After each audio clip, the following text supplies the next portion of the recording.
జగన్మోహన్ రెడ్డి మీద ఉన్న సిబిఐడి కేసులు నాంపల్లిలో ఉన్న సిబిఐ కోర్టులో నడుస్తున్నాయి. నేను గతంలో చాలాసార్లు చెప్పాను, ఇంతవరకు జగన్మోహన్ రెడ్డి గారి మీద ఉన్నటువంటి మెయిన్ కేసులు ఏవైతే 11 సిబిఐ కేసులు 9 ఈడీ కేసులు ఉన్నాయో ఆ విచారణ ఇంతవరకు ప్రారంభం కాలేదు అని. మరి ఏం జరుగుతోంది ఇన్ని సంవత్సరాలుగా అంటే, వాటికి సంబంధించిన మిస్లీనియస్ పిటిషన్లు చాలామంది వేశారు. వాటి మీద విచారణలు కొనసాగుతున్నాయి అప్పటికి ఇప్పటికీ. ఇందులో మెయిన్గా డిశ్చార్జ్ పిటిషన్లు ఉన్నాయి. డిశ్చార్జ్ పిటిషన్ అంటే ఏమిటి? జగన్మోహన్ రెడ్డి గారి కేసులో చాలామంది ఇతర నిందితులు ఉన్నారు, చాలా కంపెనీలు ఉన్నాయి, ఆ కంపెనీల అధిపతులు ఉన్నారు, 70 మంది దాకా ఉన్నారు. వాళ్ళు ఒక్కొక్కళ్ళు ఒక్కొక్కసారి ఒక డిశ్చార్జ్ పిటిషన్ వేస్తారు. డిశ్చార్జ్ పిటిషన్ అంటే ఏంటి? ఈ కేసుతో మాకేమి సంబంధం లేదు, మా మీద అనవసరంగా పెట్టారు లేక అక్రమంగా పెట్టారు ఈ కేసుని, కొట్టేయండి అని. లేటెస్ట్గా 2012లో పెట్టినటువంటి ఈ కేసులు 2026 కదా ఇప్పుడేం నడుస్తుందో తెలుసా? కోర్టులో దాల్మియా సిమెంట్స్ అనేటువంటి కంపెనీ వేసినటువంటి డిశ్చార్జ్ పిటిషన్ మీద విచారణ. దీని మీద లేటెస్ట్ డెవలప్మెంట్ ఏంటంటే, దాల్మియా సిమెంట్స్ వాళ్ళు ఏమైనా కేసు వేశారు? ఈ జగన్మోహన్ రెడ్డి గారి మీద నడుస్తున్నటువంటి విచారణతో మాకు సంబంధం లేదు, మేము జస్ట్ వాళ్ళ కంపెనీలో పెట్టుబడి పెట్టాం, లాభం వచ్చింది, అమ్మేసుకున్నాం, కాబట్టి మమ్మల్ని ఈ కేసులోంచి తీసేయండి అని చెప్పి వాళ్ళు ఒక డిశ్చార్జ్ పిటిషన్ వేశారు. సో ఆ పిటిషన్ మీద విచారణ అనమాట. లేటెస్ట్గా ఆ పిటిషన్ మీద విచారణ కోర్టులో వచ్చినప్పుడు సిబిఐ ఏమని వాదించింది అంటే, ఈ దాల్మియా సిమెంట్స్ అనేవాళ్ళు మామూలుగా భారతీయ సిమెంట్స్లో పెట్టుబడి పెట్టలేదు. దాల్మియా సిమెంట్స్ అనే కంపెనీయే పెద్ద కంపెనీ, సిమెంట్ కంపెనీ. అటువంటి కంపెనీ చాలా ఎక్కువ ధర పెట్టి ఇంకా ఆపరేషన్స్ కూడా మొదలు కానిటువంటి భారతీయ సిమెంట్స్లో షేర్లు కొనాల్సిన పని లేదు, అయినా కొన్నారు. యాక్చువల్గా భారతీయ సిమెంట్స్ పేరు ముందు రఘురామ్ సిమెంట్స్. ఈ రఘురామ్ సిమెంట్స్గా ఉన్నప్పుడే దాల్మియా సిమెంట్స్ అందులో షేర్లు కొంది. అంటే అప్పటికే టేక్ ఓవర్ చేసేటువంటి ఉద్దేశం ఉన్నది, ఎందుకంటే వైఎస్ గారు అధికారంలోకి వచ్చారు 2004లో. సో ఆ వెంటనే జరిగిన పరిణామాలు ఇవి. రఘురామ్ సిమెంట్స్గా ఉండగానే అందులో షేర్లు కొన్నారు దాల్మియా సిమెంట్స్. ఆ రఘురామ్ సిమెంట్స్ అనేది ఇంకా నడవట్ల, ఆపరేషన్స్ మొదలు కాల. దాన్ని జగన్మోహన్ రెడ్డి గారు కొనుక్కొని ఆ తర్వాత 2 ఏళ్ళకి కానీ పేరు మార్చాల భారతీయ సిమెంట్స్ అని. బట్ ఆ కంపెనీ ఆల్రెడీ వాళ్ళ ఆధ్వర్యంలో ఉంది. అటువంటి రఘురామ్ సిమెంట్స్లో ఈయన కొన్నాడు. దాల్మియా సిమెంట్స్ అనేది పెద్ద బ్రాండ్, పెద్ద కంపెనీ. అటువంటి కంపెనీ ఎక్కువ రేటు పెట్టి ఎందుకు కొన్నారు అనేది ఒక ప్రశ్న.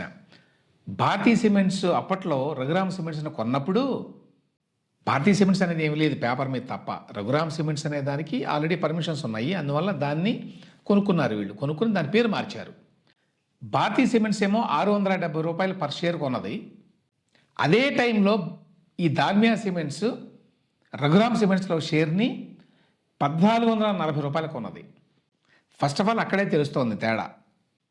కావాలని ఉద్దేశపూర్వకంగా ఎక్కువ రేటు పెట్టి కొన్నారు అని. 95 కోట్ల రూపాయలు ఇచ్చారట దానికి. ఇది ఎలా జరిగింది? ఇందులో మళ్ళీ వెనక ఒక చిన్న మతలబు జరిగింది. అదేంటంటే, అంతకుముందు జేఆర్ సిమెంట్స్ అనే ఒక కంపెనీ ఉంది. ఆ కంపెనీ ఒక అప్లికేషన్ పెట్టుకుంది మైన్స్ కోసం. మేము సిమెంట్ కంపెనీ పెడతాము, మాకు మైన్స్ అలాట్ చేయండి అని. ఆ అప్లికేషన్ తీసుకొని వైఎస్ రాజశేఖర రెడ్డి గారి ప్రభుత్వం అధికారంలో రాగానే ఏం చేశారంటే, సజ్జల దివాకర్ రెడ్డి అని ఒక ఆయన ఉన్నారు, ఆయన సజ్జల రామకృష్ణారెడ్డి బ్రదర్. ఆయనకి ఈశ్వర్ సిమెంట్స్ అనే కంపెనీ ఉంది. సో వైఎస్ ప్రభుత్వం ఏం చేసింది, ఈ జేఆర్ సిమెంట్స్ అనే వాళ్ళని పిలిచి, ఇదిగో మీ అప్లికేషన్ పెండింగ్లో ఉంది కదా ఈ గనుల కోసం, దాన్ని మేము ఆమోదిస్తాం, కానీ మీ సిమెంట్ కంపెనీని ఈశ్వర్ సిమెంట్స్కి అమ్మేయాలి, అది కండిషను. సో ఆ కండిషన్ ప్రకారం అలాట్ చేశారు, వాళ్ళు ఇంటర్న్ అమ్మేశారు. సో ఈశ్వర్ సిమెంట్స్ ఏం చేసింది, తనకి జేఆర్ సిమెంట్స్ నుంచి వచ్చినటువంటి ఈ 1000 ఎకరాల గను లీజుని ఇంటర్న్ దాల్మియా సిమెంట్స్కి ఇచ్చేసింది. సో ఆ రకంగా దాల్మియా సిమెంట్స్కి లబ్ధి చేకూరింది. దానికి బదులుగానే ఈ 95 కోట్ల రూపాయలు పెట్టుబడి పెట్టారు. ఇది యాక్చువల్గా పెట్టుబడి కాదు, ఇది క్విడ్ ప్రోకో. అంటే దాల్మియా సిమెంట్స్కి 1000 ఎకరాల గను లీజులు ఇచ్చినందుకు గాను బదులుగా 95 కోట్ల రూపాయలు లంచం ఇచ్చారు అనేది సిబిఐ ఆరోపణ. అయితే దాల్మియా సిమెంట్స్ ఏమని వాదించిందంటే, మేము లాభాలు వస్తాయని పెట్టుబడి పెట్టాము, జగన్మోహన్ రెడ్డి గారిలో మంచి వ్యాపారవేత్త ఉన్నాడని చెప్పి మేము గ్రహించాం అప్పట్లోనే, ఆ ప్రకారమే తర్వాత లాభాలు కూడా వచ్చినాయని చెప్పారు. ఎలా వచ్చినాయి? ఆ తర్వాత 2009లో వికాట్ అనేటువంటి ఫ్రెంచ్ కంపెనీకి 51% షేర్లని జగన్మోహన్ రెడ్డి గారు అమ్మేశారు భారతీయ సిమెంట్స్లో. అందులో దాల్మియా సిమెంట్స్ కూడా ఉన్నాయి, వాళ్ళకున్న షేర్లు కూడా ఉన్నాయి.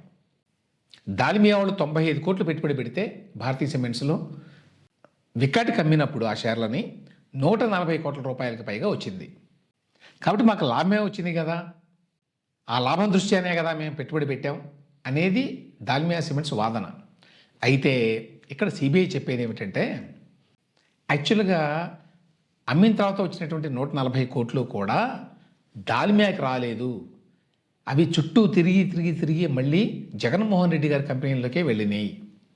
హవాలా రూట్స్ ద్వారా వీటిని మరలించారు. ఈ మరలించటంలో విజయసాయిరెడ్డి గారు ప్రధాన పాత్ర పోషించారు అనేది సిబిఐ ఆరోపణ. ఒకవేళ 140 కోట్లు కనుక అమ్మింది దాల్మియాకు వస్తే దాల్మియా అకౌంట్ బుక్స్లో ఉండాలి కదా, అది ఎక్కడా లేదు అనేది తాజాగా నాంపల్లి సిబిఐ కోర్టులో సిబిఐ చేసిన వాదన. సో ఇప్పుడేం జరుగుతుంది? ఈ డిశ్చార్జ్ పిటిషన్ మీద సిబిఐ కోర్టు వారు ఒక నిర్ణయం తీసుకోవాలి. ఇప్పటిదాకా వేసిన డిశ్చార్జ్ పిటిషన్లన్నింటినీ కూడా కొట్టేస్తూ పోయారు. ఒకవేళ కొట్టేశారనుకోండి ఈ కేసును కూడా, దాల్మియా సిమెంట్స్ వాళ్ళు అప్పుడు హైకోర్టుకి వెళ్ళొచ్చు. కాబట్టి హైకోర్టులో ఈ కేసు కొన్నాళ్ల పాటు మళ్ళీ విచారణ జరిగే అవకాశం ఉంటుంది. అక్కడ విచారణ జరిగే సమయంలో జగన్మోహన్ రెడ్డి గారి కేసుల్ని ఇక్కడ సిబిఐ కోర్టు విచారించడానికి అవకాశం లేదు. సో ఆ విధంగా జగన్మోహన్ రెడ్డి గారి మీద సిబిఐ ఈడీ వాళ్ళు వేసిన కేసులు గత 14 ఏళ్లుగా కోర్టులో నలుగుతూనే ఉన్నాయి.